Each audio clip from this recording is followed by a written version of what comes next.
Bonjour à tous et bienvenue sur la chaîne YouTube du collectif Les Mots du Silence. Donc cette semaine, c'est la deuxième vidéo sur les conséquences au quotidien des victimes. Donc c'est la suite de la première vidéo et au total en fait il y en aura 4. Et je remercie les victimes qui m'ont écrit pour m'apporter leur témoignage par rapport à ma vidéo de la semaine dernière.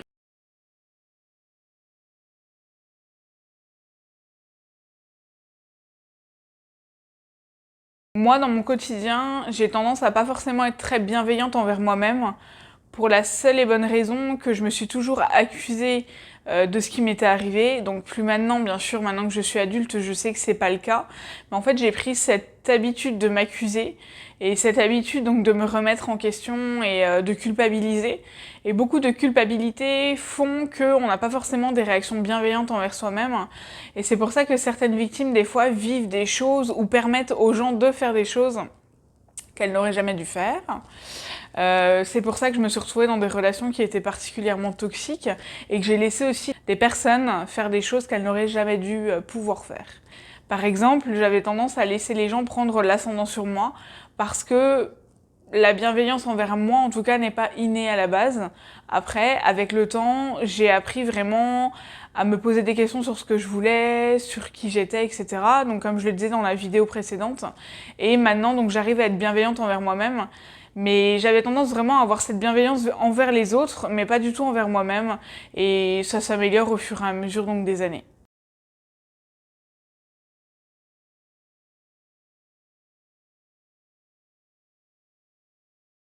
Ça, j'en ai parlé dans un post de cette semaine, le fait que, en fait, les victimes ont une tendance plus facile à devenir addictes. Donc, je développerai ça aussi dans une autre vidéo, tout comme la paralysie du sommeil.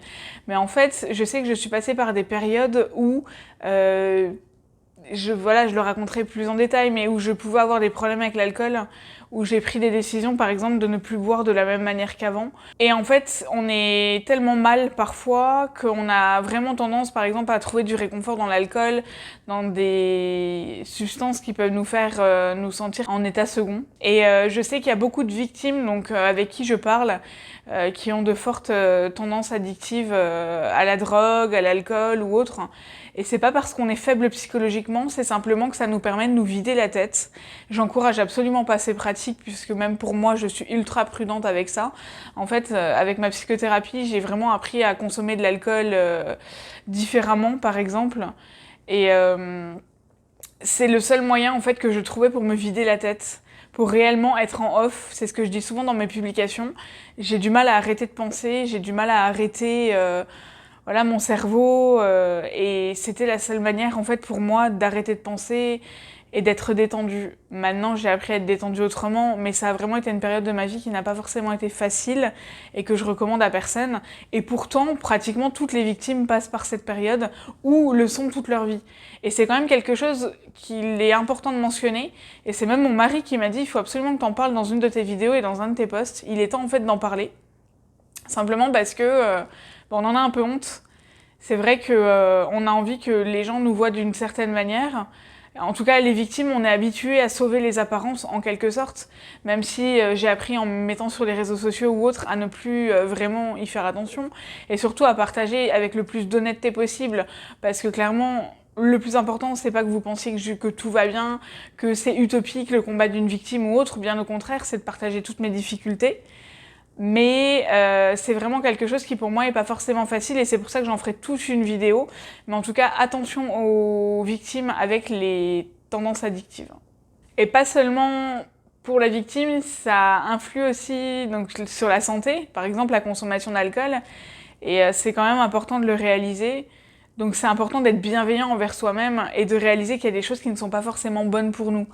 Actuellement, je bois, mais je bois d'une manière bien différente de celle d'avant. Un truc tout bête, avant je pouvais boire tout et n'importe quoi, pourvu de boire et d'être dans un état second. Maintenant je ne bois plus ce que je n'aime plus.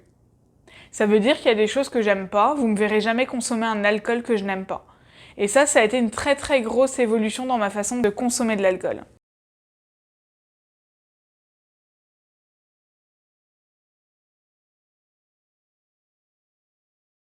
Ne pas avoir la bonne perception de soi-même, c'est ultra important de le comprendre chez une victime. Tout simplement parce que par exemple, j'ai longtemps été bloquée dans ce corps d'enfant de 4 ans.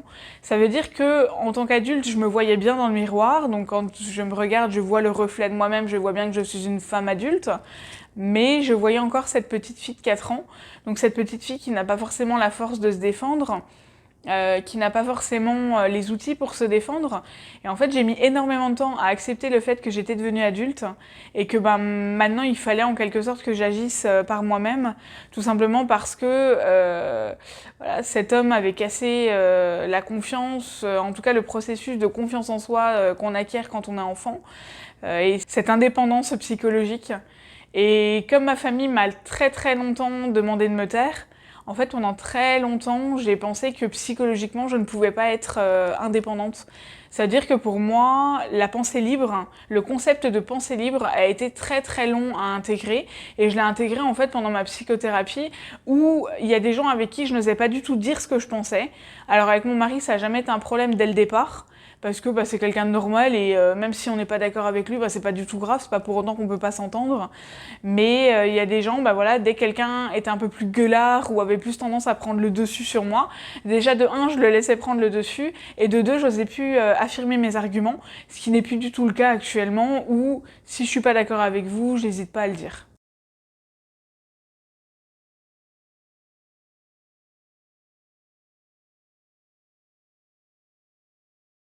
Ça, c'est une victime qui m'a écrit un email et qui m'a demandé d'en parler. Et c'est vrai que cette sensation de parfois se sentir seule, malgré le fait qu'on soit entouré, alors c'est pas propre aux victimes, mais en fait quand on est une victime, il nous manque pas un bras, il nous manque pas une jambe, on est des survivants, mais en fait personne ne voit notre souffrance. Parce que quelqu'un, voilà, à qui il manque une jambe, vous allez pas lui demander d'aller courir un marathon. Les victimes, des fois, les gens ont tendance à oublier ou à zapper plutôt le fait qu'on souffre. Je veux pas dire dans cette vidéo qu'une victime, comme on a pu me le dire, est un caliméro fragile. C'est pas du tout ça que je veux dire. C'est simplement qu'il faut prendre en considération qu'une victime, elle s'adapte en permanence et elle fait tout pour survivre. Il y a des fois où, malgré le fait que je sois très bien entourée, je me sens seule parce qu'en fait, je me sens incomprise. Et il y a aussi des fois où j'ai ce vide terrible qui en fait se passait pendant que je me faisais violer. Je me mettais hors de mon corps et en fait cette sensation terrible parfois revient. Et c'est quelque chose que j'ai énormément de mal à supporter et c'est même quelque chose d'assez difficile à expliquer. En fait, vous êtes seul face à vos réactions, seul face à votre souffrance et seul face à cette souffrance que vous avez vraiment dans votre corps, dans votre esprit, mais que personne ne voit. Et les gens sont pas forcément bienveillants autour de vous. Alors même si maintenant j'ai appris à mieux m'entourer, en fait c'est à vous de tout faire pour aller mieux, alors que normalement on devrait vous aider. Et avec les victimes, les gens ne sont pas comme ça parce qu'en fait on ne voit pas notre souffrance. Moi des fois il y a des gens, ils me parlent, et ils connaissent mon histoire, et clairement, ils me donnent envie de vomir. Et souvent je leur dis, mais tu te rends compte quand même que tu es en train de me dire ça à moi?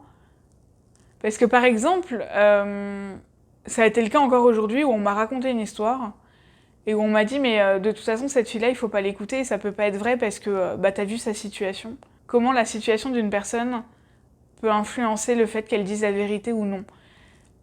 Je pars du principe qu'en fait on parlait de la condition de la personne. Et souvent les victimes, on a l'impression qu'on accentue ce qu'on a vécu. Et soyez bien conscients qu'on minimise beaucoup ce qu'on a vécu, parce que si on vous racontait ne serait-ce qu'un tiers ou parfois même un dixième de ce qu'on a vécu, vous seriez déjà en train de vomir. Et justement, des fois, je me dis qu'il faudrait peut-être que vous connaissiez nos histoires des fois à 100%, ou notre souffrance, pour enfin agir. Parce que quand je vois que les gens, ils nous remballent ou autre sur les réseaux sociaux, alors moi c'est pas grave parce que moi je suis blindée, moi je suis entourée, mais je sais que les victimes lisent ça et en fait je trouve ça juste scandaleux que les gens puissent remettre en doute la souffrance d'une victime. Et si vraiment vous êtes quelqu'un de bienveillant et que vous voyez cette vidéo, je vous demanderai de ne plus le faire. Ne serait-ce qu'un commentaire mal tourné, vous pouvez, c'est pas grave, c'est pas voulu. Mais par contre, remettre en question la parole d'une victime, vous pouvez vous interroger sur la légitimité de ce qu'elle dit. Mais de là à remettre en question ce qu'elle dit à cause de sa condition, En fait, c'est ignoble. Aujourd'hui, on va s'arrêter là donc pour cette deuxième vidéo et on se retrouve donc la semaine prochaine. Et pareil, n'hésitez pas à m'écrire à l'adresse email qui va s'afficher à la fin de la vidéo si vous avez des idées.